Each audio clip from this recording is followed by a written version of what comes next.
Com vocês, Olhe Cristo.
Devemos, assim, à total extinção da dinastia dos Bacamartes. Mas a ciência tem o inefável dom de curar todas as vacas. O nosso médico mergulhou inteiramente no estudo e na prática, na medicina.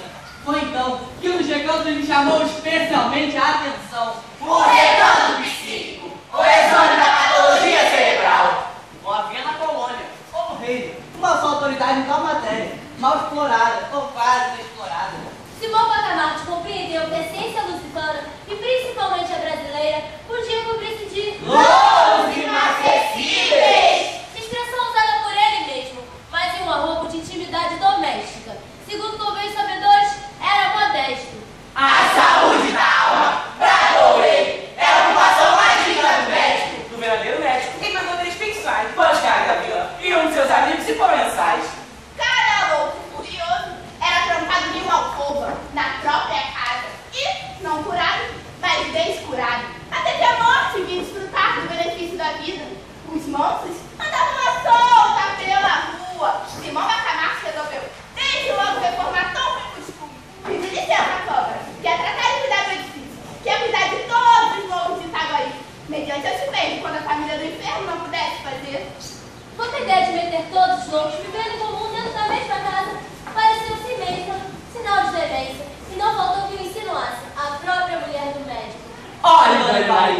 Disse Marilopes, vigário do lugar. Veja seu marido dar um passeio ao Rio de Janeiro. Isso estudar sempre, sempre não é bom. Ter juízo.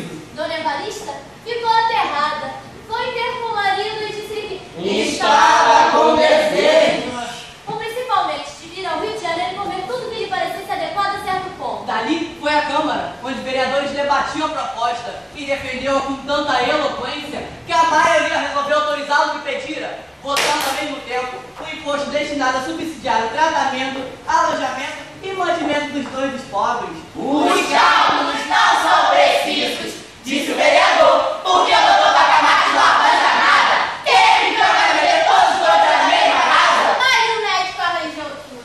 Uma vez encostado da licença, começou logo a construir a casa. Era na Rua Nova, a mais bela rua de Itaguaí. Naquele tempo, tinha 50 janelas por lado, um pátio no centro e numerosos cubículos para hóspedes. A casa verde. Foi montado ao asilo, por alusão ao Porto das Janelas, que pela primeira vez apareceu verde em Itaguaí. Inaugurou-se com imensa pompa e correu gente de todas as povoações para assistir a cerimônia. Muitos tementes estavam ali recolhidos, e seus parentes tiveram ocasião de ver o carinho paternal e a caridade cristã que lhes ia ser tratado. Dona Evarista, contentíssima com a glória do marido, vestira-se luxuosamente, cobriu-se de joias, flores e sedas.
Capítulo 2.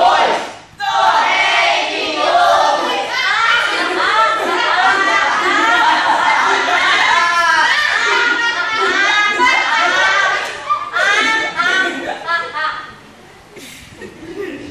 Três dias depois, numa expansão íntima com o Boticário dos Pins Soares, desvendou o alienista um mistério do seu coração. A caridade, senhor Soares, entra de certo no meu procedimento, mas é como tempero, como sal das coisas, que assim interpreto de São Paulo aos Coríntios. Se eu conhecer quantos pode saber e não tiver caridade, eu não sou nada. O principal nesta minha obra Casa Verde é estudar profundamente a loucura, seus diversos graus classifica os casos. Descobrir, enfim, a causa do fenômeno do remédio universal. Este é o mistério do meu coração. Creio que com isto presto um bom serviço à humanidade. Um excelente serviço. Corrige o Boticário. Sem este asilo, Continuou o alienista. pouco poderia fazer, ele dá-me, porém, muito maior campo aos meus estudos. Muito maior. Acrescentou. E tinha razão, de todas as vilas e arraiais vizinhos afluíam loucos à Casa Verde.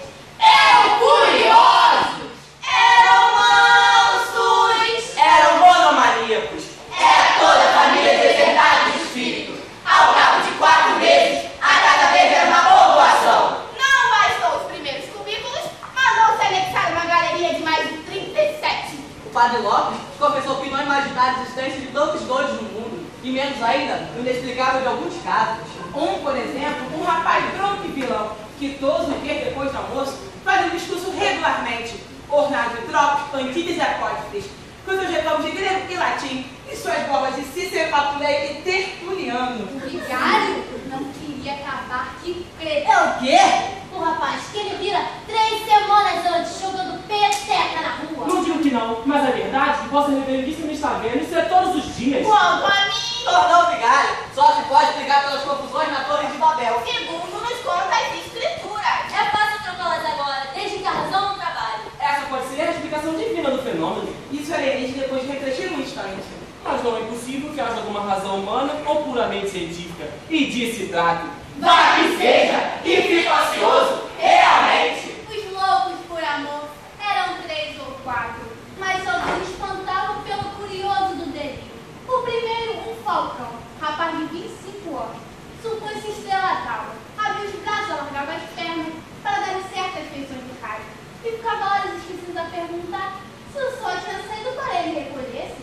O outro andava sempre ao redor das salas ou dos pátios, a longos corredores à procura do fim do mundo. Ele era um desgraçado, a quem a mulher deixou para seguir o peralvilho. Mas descobriu a fuga, armou-se no encalço, preparou a garrucha e a chamou. 2 horas depois, na beira de uma lagoa, nos matou por maiores requintes de crueldade. O ciúme satisfez-se, mas o vigário estava louco, então começou aquela ânsia de ao fim do mundo a cata dos fugitivos. A mania das grandezas tinha exemplares notáveis. O mais notável era um pobre diabo, filho de um algebre que narrava as paredes, Porque não olhava nunca para nenhuma pessoa. e toda a sua genealogia que era esta. Deus engendrou o ovo engendrou a espada engendrou Davi engendrou a púrpura engendrou o Marquês engendrou o Conde, que sou eu. Dava um tapa na testa, o estalo no dedo e repetia 5, 6 vezes seguidas. Deus engendrou o ovo engendrou a espada,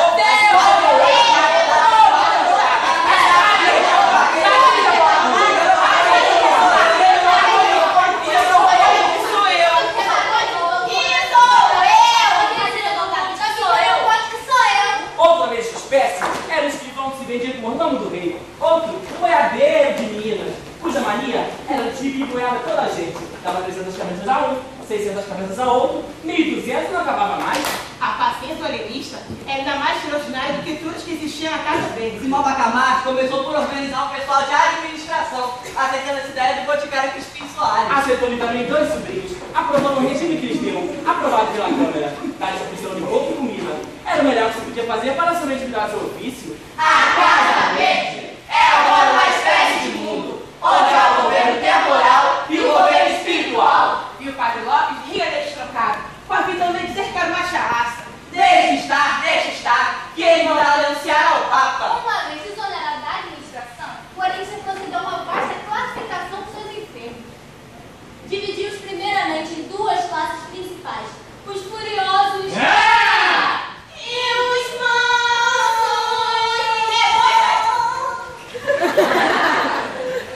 Depois se presume classe: monomania, delírios e alucinações diversas. Isto feito, começou o estudo apurado e contínuo, analisando os hábitos de cada louco furioso, as horas de acesso, antipatias, antecedentes na família, enfim, uma devassa, o que não faria mais atilado corregedor. E a cada dia, notava-se uma observação nova, uma descoberta interessante. Ao mesmo tempo, estudava o melhor regime, as substâncias medicamentosas, os meios curativos e os meios paliativos, mas não só o que vinham pelos seus amados áreas, como também o que ele mesmo descobrira. A força da sagacidade e a paciência. Ora, todo esse trabalho levava-lhe maior e mais tempo.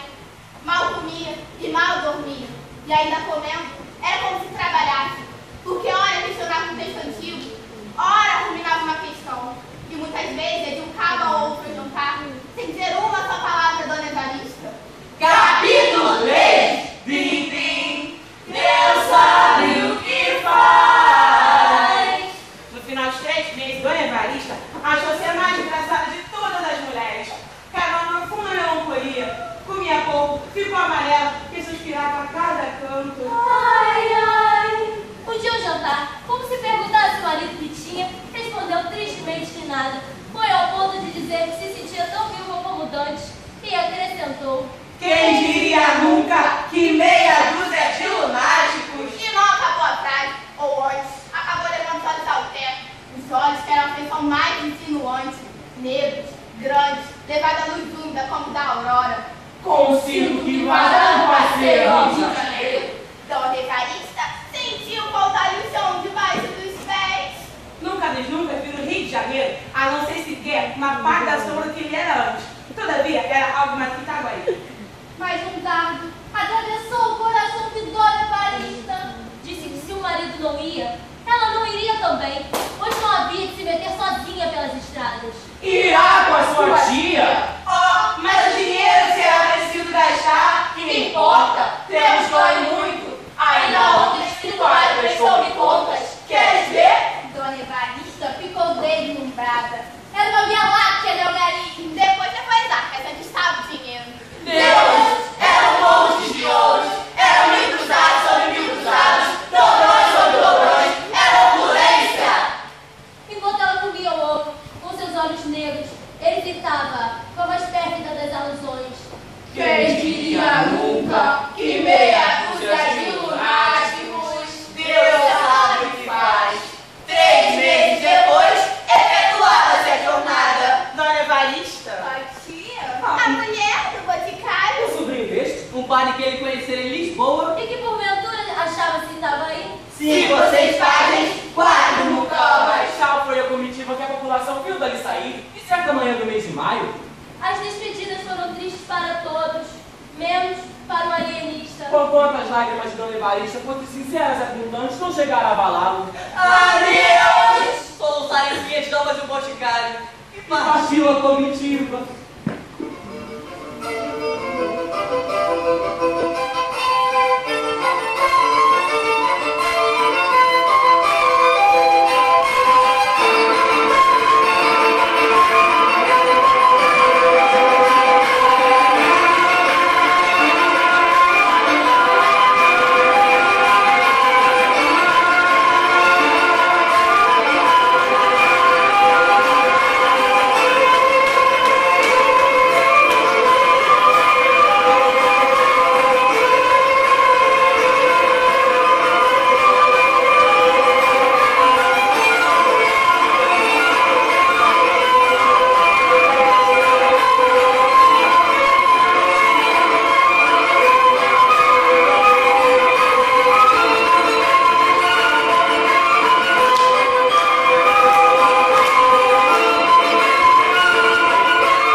Simão Bacamarte alongava os seus pelo horizonte adiante, deixando ao cavalo a responsabilidade do progresso.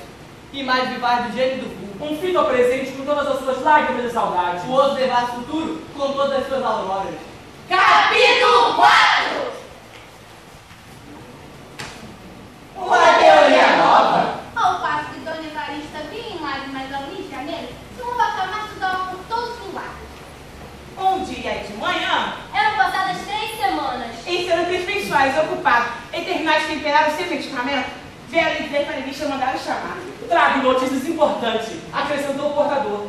Crispim empalideceu. Que negócio importante poderia ser, se não alguma notícia da comitiva, em especial de sua mulher. Crispim amava a mulher e desde 30 anos não tinha passado um só dia longe dela. Agora se explicam os monólogos que ele fazia. Principalmente os que ele ouviu falar muita vez. Anda, quem mandou consentir na viagem de cesárea?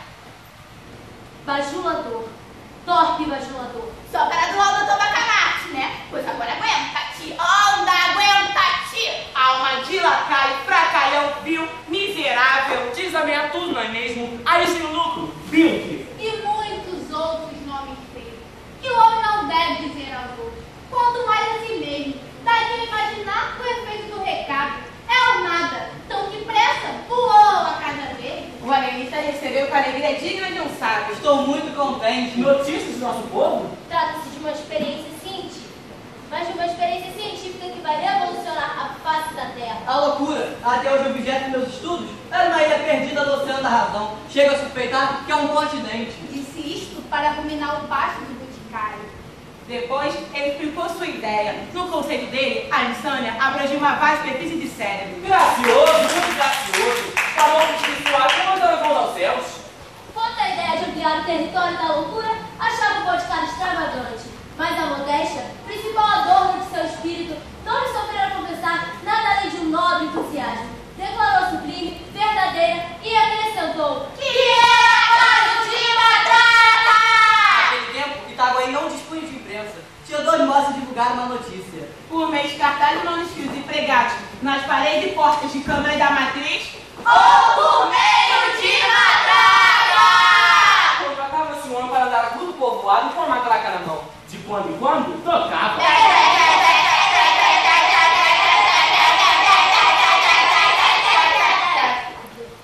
Reuniam esse jeito e anunciavam o que queriam. Com a definição tópica de todos os tempos, a loucura e a razão estão perfeitamente delimitadas. Taças uma termina e a outra começa. Para que transpor a cerca? Itaguaí Universo ficava à beira de uma revolução. Capítulo 5. O terror.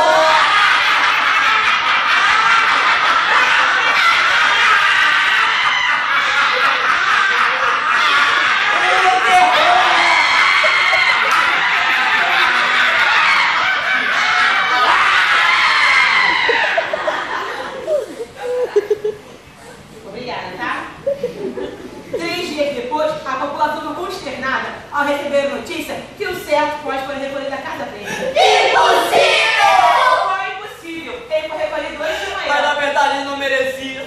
Depois de tudo que ele fez. Imagine se a consternação de Itaguaí quando soube do caso. Dizia-se que o poste ensandecida no almoço ou os fins de madrugada. Muita gente correu à Casa Verde e foi deixado pobre Costa, um pouco tranquilo, espantado, falando com clareza, mas sempre se perguntando por qual motivo tinham levado para lá. Alguns foram ter com Bacamarte. Simão aprovava esse sentimento de estima, compaixão, mas acrescentava que a ciência era a ciência e ele não podia deixar solto na rua um metecápito. Histórias! A coisa, pensávamos mais desconfiados. A Casa Verde era um cárcere privado. Nisso, chegou ao Rio de Janeiro a esposa do alienista, a mulher do Crispim Soares, a tia e toda a mais comitiva, ou quase toda, que algumas semanas partiram de Itaguaí. O alienista foi recebê-la com o Padre Lopes, o Boticário, os vereadores e vários outros magistrados. O momento em que Dona Evarista, Hoje os sonhos na pessoa do marido é considerado pelos coisas do tempo como os mais sublimes da história moral dos homens. Dona Evarista soltou um grito. Balbuciou uma palavra e atirou-se a consciência de tal modo que não se pode pegar uma vestida de onça e boa. Não assim, ilustre Bacamarte, frio como diagnóstico, esticou os braços a não caminhar e se desmaiou. Curto e silente, ao cabo de 2 minutos, Dona Evarista recebia os cumprimentos dos amigos e o prédio punha-se em marcha. Dona Evarista era a esperança de Itaguaí. Contava-se com ela para ignorar o flagelo da Casa Verde. A proposta da Casa Verde, disse o Padre Lopes, escorregando abrimente para o assunto da ocasião, a senhora vai achá-lo muito cheia de gente. Sim. Lá está o Mateus. O albardeiro. Lá está a parteira, a prima, fulano e ciclano. Tudo isso doido. Quase doido. Mas então... Dona Evarista achou realmente extraordinário que toda aquela gente ensandecesse. Um ou outro vai, mas agora todos. Entretanto, custava a duvidar que o marido recolheria bem a Casa Verde sem prova evidente de loucura. Devemos acabar com isso! Não podemos continuar. Abaixo a tirania! Ei, conta violento, Golias! Não eram gritos nas ruas, eram suspiros em casa. Mas não tardava a hora dos gritos, o terror crescia. Avizinhava-se a rebelião. é preciso derrubar o tirano! É!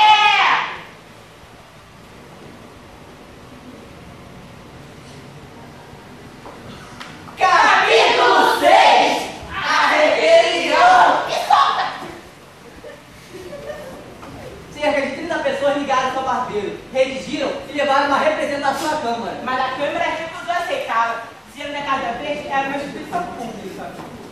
A irritação dos agitadores foi enorme. O barbeiro declarou que daria levantar a bandeira, destruir a Casa Verde, que Itaguaí não poderia mais servir de cadáver e fins tudo viam 10 voltar. E a roça crescia, já eram 30, mas 300 pessoas de alcunha familiar era importante ser mencionado, já que graças a ela a rebelião foi conhecida como Os Canjicas.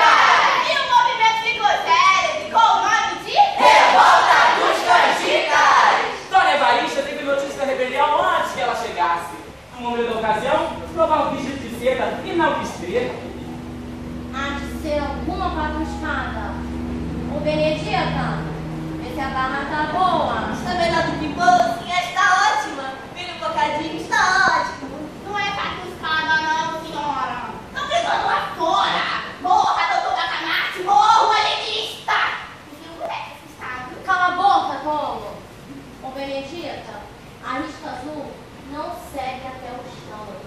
É preciso escozer pra ficar igualzinho eu. Morro, doutor Bacamarte! Morro, tirado! Fui para fora 300 doses. Era a rebelião que desembocava na Rua Nova. Dona Evarista, no primeiro instante, não deu um passo, não fez um gesto. O terror petrificou. Já Mucama correu instintivamente para a porta de fogo. E garotinho, Dona Evarista não dera 1 minuto de crédito, tivera esse momento de triunfo súbito. Dona Evarista correu à sala interior onde o marido estudava. Chamou pelo marido 2 vezes. Simão! Simão! A terceira Simão! perguntou o que tinha, se estava doente. Mas eram esses gritos, Simão! Abaixo da casa verde!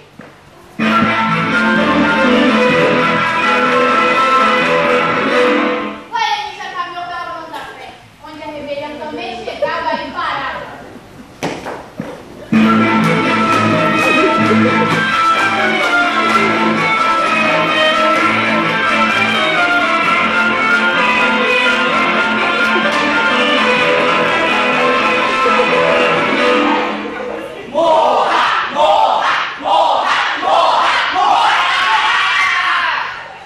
Simão Bacamarte foi o sinal pedido para falar. E os revoltosos cumpriram minha voz com prazo de indignação.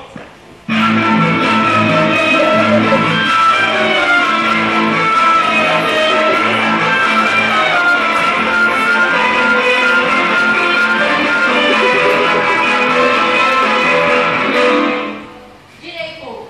Ou até não direi nada, se não for preciso. Tudo que desejo saber é o que vos pede. Não pedimos nada! Ordenamos que a casa verde seja demolida! Demolida! Ou pelo menos despojados dos infelizes que lá estão! Meus senhores, a ciência é coisa séria e merece ser tratada com seriedade. Eu poderia convidar alguns de vós a viver comigo em outros recursos, mas isso seria dar-vos razão de meu sistema, o que não faria a leigos nem a rebeldes. Disse isto e a multidão ficou atônita. E o barbeiro rompeu nesse modo. Meus amigos, lutemos até o fim. A salvação de Itaguaí das nossas mãos dignas e heróicas. E a multidão agitou-se, murmurou, bradou, todo enderredor do barbeiro. Era a rebelião que voltava assim da ligeira cinco que ameaçava arrasar a casa dele. Deteve o incidente. Era um corpo de dragões que a Marte entrava na Rua Nova. Capítulo 7. Foi inesperado. Chegados os dragões em frente aos tanquitas, houve um instante de estupefacção. Os tanquitas não queriam acabar de crer que a moça pública fosse mandada acontecer.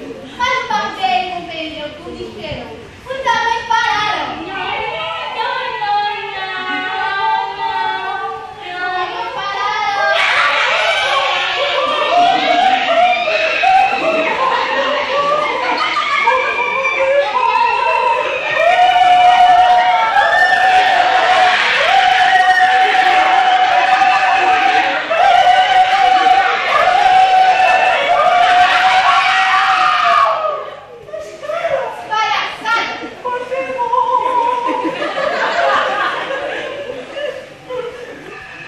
O barbeiro pediu para a população se dispersar. Mas por conta da parte dela estivesse entrada aí, a outra parte estava fortemente apoiando o barbeiro. Meus amigos, lutemos até o fim. A salvação de Itaguaí está em vossas mãos dignas e heróicas. A multidão voou furiosa, alguns trepando nas janelas, outros saindo solta pela rua. Muitos escaparam, mas a maioria ficou. Bando de cólera, bufando. Mas animados pela tocação do barbeiro. A derrota dos canjitas estava iminente, quando um terço dos dragões resolveu passar subitamente para o lado da rebelião. A Revolução Triunfante não perdeu por um só minuto. Recolheu os feridos e levou das casas próximas. Na galeria, foi pronta para aterrissá-la. Davam vivas ao rei, ao vice-rei, ao último filho, a Itaguaí. Ô, filho aceitando encargo, veio até a janela e fez uma proclamação curta, mas enérgica. Itaguaienses! Contai com o meu sacrifício e a coroa será por nós! Toda essa gente advertiu no mais profundo silêncio. Acerca da proclamação da Casa Verde. E, segundo uns, não poderia mais ser refis indícios de projetos tenebrosos do barbeiro. O dia acabou alegremente. O barbeiro fez expedir um ato declarando um feriado. foi até o vigário pedir uma celebração de data tão solene. Em todo caso, vossa reverendíssima não se alistará entre os inimigos do governo? Como alistar-me se o novo governo não tem inimigos? O barbeiro sorriu. Era pura verdade. Salvo o capitão, os vereadores e os principais da vila. As famílias abençoavam o nome daquele que, enfim, libertar Itaguaí do terrível Simão Bacamarte. Capítulo 8. As angústias do boticário. O barbeiro saiu do palácio do governo com 2 ajudantes de honras e dirigiu-se à residência do Simão Bacamarte. Não descreva o terror do boticário.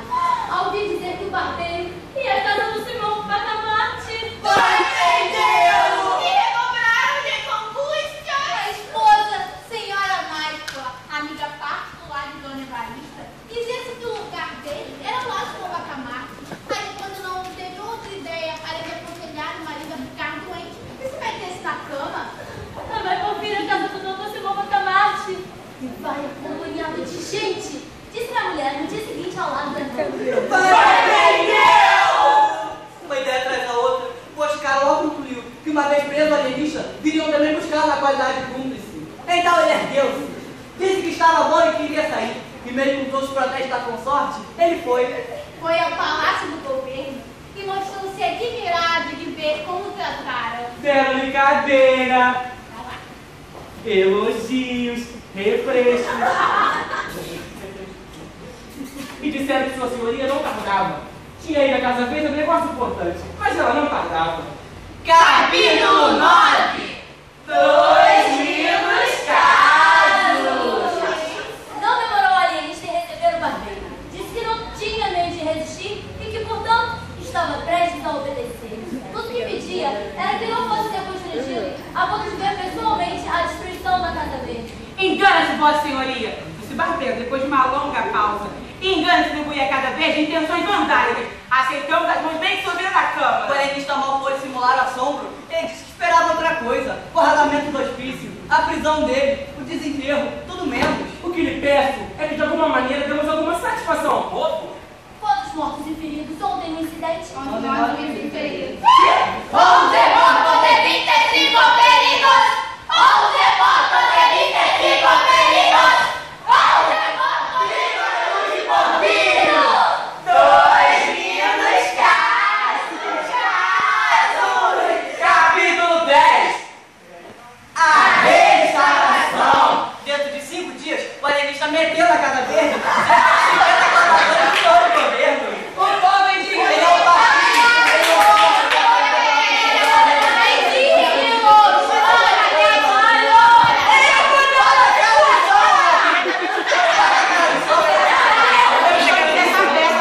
o Homofobia o tempo todo. Um preconceito enorme quando ele está em casa com Você vai ela. ficar humilhando os amiguinhos?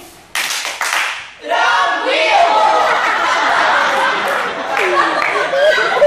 Seu delegado, vai lá! Corre. Corre!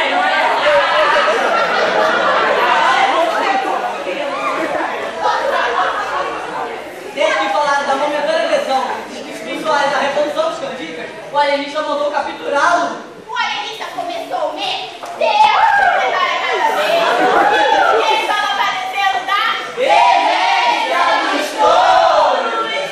Daí em diante foi uma coleta desenfreada. Tudo era loucura.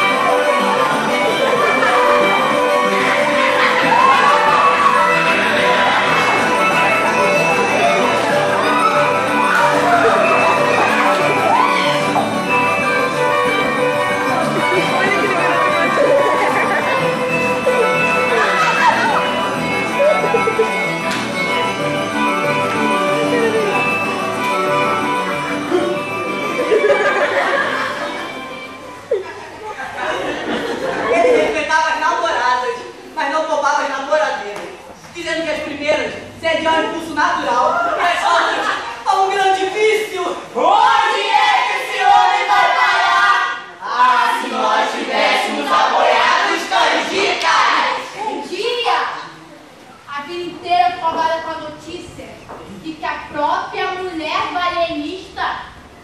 metida na Casa Verde. Mentira!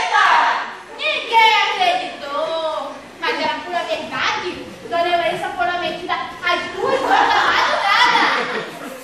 O Padre Lopes. O Padre Lopes não entendeu nada.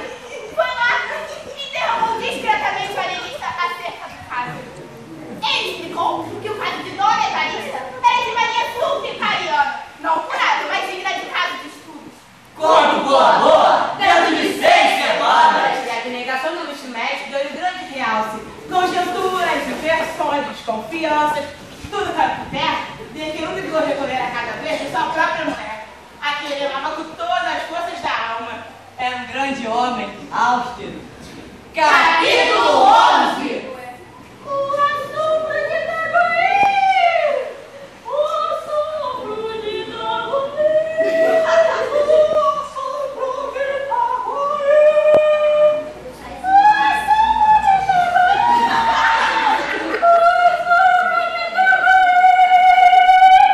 O assombro de Itaguaí.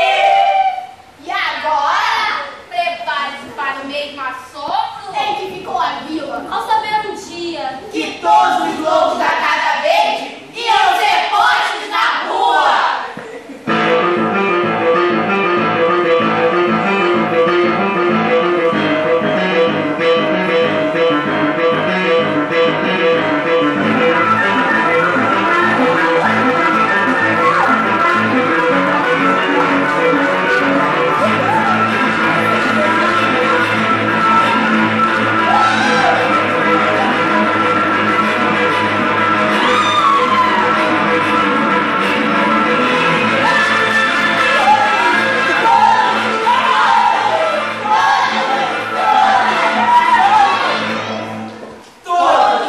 Chegou hoje de manhã à Câmara, expondo, primeiro, verificar as estatísticas da vila e da Casa Verde. 4/5 da população estavam naquele estabelecimento. Segundo, que esta deslocação da população levar a examinar o fundamento da moléstia cerebral. Terceiro, que desse exame do fato estatístico resultara para ele que a convicção verdadeira não era aquela, mas sim a oposta. E, portanto, que devia se admitir como normal exemplar todos os 3 equilíbrios da faculdade. Quarto, que ia retirar todos os lobos da Casa Verde e nela mandar agasalhar as pessoas que se encontrassem agora nas construções expostas. Quinto, que tratando de descobrir a verdade científica, não se pouparia esforços da natureza, esperando na Câmara a sua igual dedicação. Sexto, restituiria a soma deste estipêndio com valor gasto destinado ao alojamento dos supostos lobos, excluindo a parte gasta para roupas, alimentos, o que seria averiguado nos livros e arcas da Casa Verde. Não foi menor a alegria dos parentes e dos amigos dos lobos reclusos. Jantares, danças, luminárias, tudo louco para celebrar tão falso acontecimento. Não descreva as festas por não interessarem ao nosso propósito. Mas foram esplêndidas, tocantes, troncadas. Criativas coisas humanas, produzidas pelo ofício de Simão Bacamarte. Só advertir na frase final do artigo 4, Uma frase cheia de experiências futuras. Capítulo 12. O final do artigo 4. apagar as luminárias, reconstituir os famílias. Tudo parecia reforço dos seus antigos eixos. Reinava a ordem. Não só pintar as queixas contra o alienista, mas também como o ressentimento ficou dos atos que ele praticara. Dona Evarista, a princípio, tivera a ideia de separar-se do seu consorte. Mas a ideia de perder tão componente tão grande de homens fez ele ver qualquer sentimento de amor próprio e o casal vai ser mais dele do que No menos íntimo, ficou a amizade do boticário e do alienista. Entretanto, a Câmara que respondeu ao ofício de Simão Bacamarte tratou de legislar sobre ele. Foi adotada sem debate uma postura autorizando o alienista a agasalhar na Casa Verde todos aqueles que se achavam do perfeito equilíbrio mental. O Padre Lopes, por exemplo, só foi capturado 30 dias depois. A mulher do boticário, 40 dias. No fim de 5 meses e meio, estavam alojadas mais 18 pessoas. Mas Simão Bacamarte não afrouxava. Ia de rua em rua, de casa em casa, Aceitou quando colhi enfermo, Levava de somente a alegria que Autórios arrebentava as luzes. achara sem fim a verdadeira patologia cerebral. O desfecho desse episódio não merecia nada menos que 10 capítulos de exposição. Não! Mas fico contento com um! Que será o remate da narrativa e um dos mais belos exemplos da convicção científica e da delegação humana. Capítulo 13! Era a vez da terapêutica. Às vezes, bastava-se uma casaca, uma fita, uma cabeleira, uma bengala para restituir a razão alienada. Às vezes, o alienado era mais resistente. Então recorria-se a anéis brilhantes, distinções honoríficas. Houve um poeta que resistia a tudo. Realmente é admirável! Dizia-se nas ruas a ver expressão sadia e enfunada dos dois ex-bebentes. No fim de 5 meses e meio, estava vazia a Casa Verde. Todos curados. Agora se imagine a alegria do alienista ao ver sair uns mortos da Casa Verde. Mostrar que não conhecei nosso grande homem. Plus ultra. Ele não ficou alegre, ficou pensativo, cogitativo. Para ele, os cérebros desorganizados que ele acabara de curar eram totalmente desorganizados como todos os outros. Vejamos escrever aqui a última verdade. Em pé, diante de uma janela, com o cotovelo esquerdo apoiado sobre a mão direita, perguntou-lhe: Mas deveras estariam eles loucos e foram curados por mim? Ou que pareceu cura não foi a descoberta do perfeito desequilíbrio mental? E cavando por aí abaixo, ainda a descoberta que ele fez. Todos os cérebros que ele acabara de curar eram totalmente loucos, malucos, igual os outros. O alienista teve duas sensações contrárias: uma de gozo, outra de abatimento.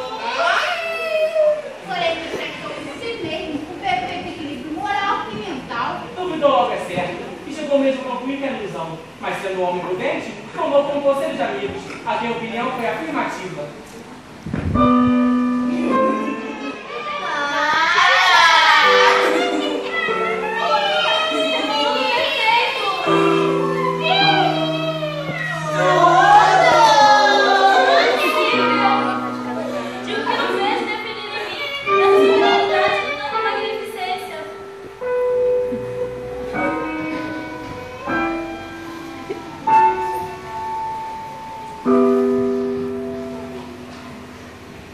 Era decisivo. Ato contido. Simão Bacamarte curvou a cabeça e trancou-se na casa dele. A questão é científica, dizia ele. Traz uma nova doutrina, cujo primeiro exemplo sou eu. Reúne em mim mesmo A teoria e a prática. Simão, meu amor! E vê a mulher com o rosto lavado em lágrimas. E o médico, com os olhos acesos da convicção científica, tampou os ouvidos da saudade da mulher e abrandamente repeliu. Fechada a porta da Casa Verde, dedicou-se à cura e ao estudo de si mesmo. Muitos chegaram a costurar o ponto que nunca houve nenhum louco além dele. Mas essa opinião, fundada de um boato, não tem outra confirmação além do próprio boato. Que boato duvidoso, pois é atribuído ao Padre Lopes, que com todo fogo realçará as qualidades do grande homem. Dizem que ele morreu dali há 17 meses, no mesmo estado que entrou, sem ter podido alcançar nada. Dizem que ele morreu dali há 17 meses. Há 17 meses. Dizem que ele morreu dali há 17 meses. Dizem que ele morreu dali há 17 meses. Dizem que ele morreu dali há 17 meses. Dizem que ele morreu dali há 17 meses. Dizem que ele morreu dali há 17 meses. Dizem que ele morreu dali há 17 meses. Dizem que ele morreu dali há 17 meses.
seja como for, perpetuou seu enterro com muita pompa e rara solenidade.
Vamos pra casa de gente, vamos virar noite costurando, vamos virar noite batendo texto. E aí eles ralaram muito para conseguir, em dezembro, estrear o espetáculo. Só que de lá para cá a gente veio fazendo muita mudança. Porque foi meio corrido, a gente montou tudo em uma semana, todas as marcações. Aí teve coisa que teve que ser melhorada, a gente foi melhorando com o tempo. E a gente ainda está melhorando. Ainda tem um longo caminho aí. Mirella. Neto, quanto tempo você levou para soltar o discurso para todo mundo? Uma as marcações no domingo. As marcações a gente tinha só do capítulo 1 até o capítulo 3. Porque ainda tinha esse problema todo de tinha a menina que estava na faculdade, depois de lá. Ela falou, não vou marcar porque depois eu tenho que passar de novo com ela. Aí quando ela teve que sair, que ela não dava mais, faltava pouco tempo pro festival. Aí a gente marcou um domingo, foi o domingo inteiro, a gente marcou o espetáculo inteiro, do capítulo 4 até o 13, um domingo. E aí foi, vamos, não senta, não descansa, quero beber a casa, bebe água. E foi assim. Mas por que você levanta a mãozinha?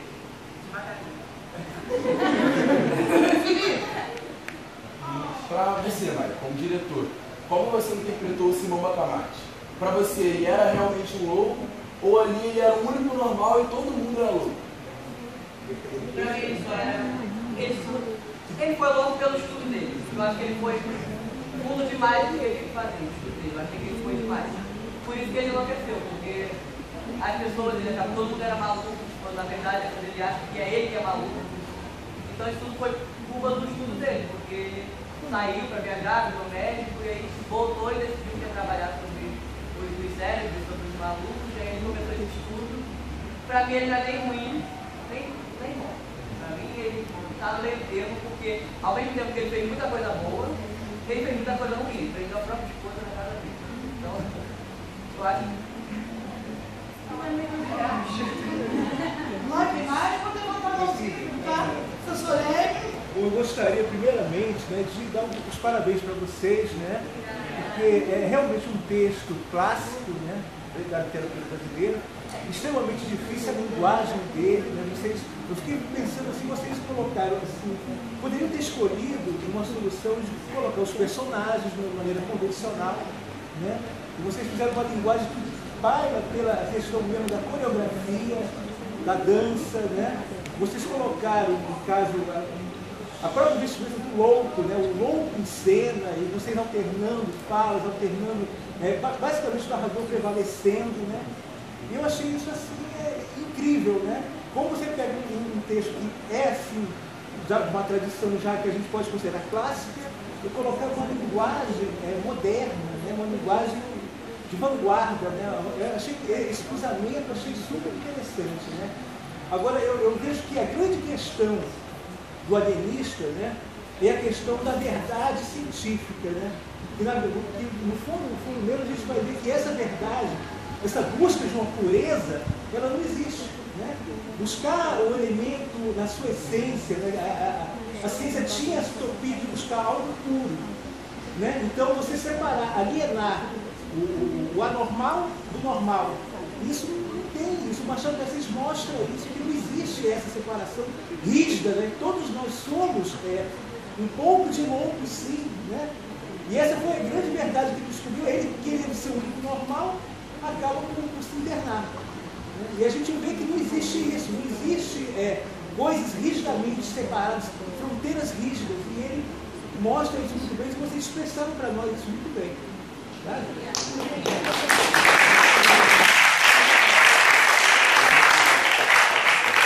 Agradecer ao professor Paulo, que é ator também, aqui assistindo.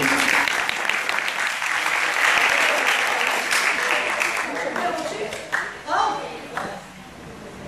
Eu vou reiterar aqui o que ele falou, mas o que mais me impressionou foi o seguinte, é a visão circense que eles colocaram. Quer dizer, essa ideia circense que vocês colocaram para mim, deu essa ênfase ao alienista. Não sei se vocês viram o filme, tem um filme alienista, tem um filme antigo já, mas é de outra forma, formato. Então vocês criaram, não foi a visão só da loucura, mas a visão do trabalho em si, circense, esse despojamento. Quer dizer, o que a gente pode colocar sobre o trabalho?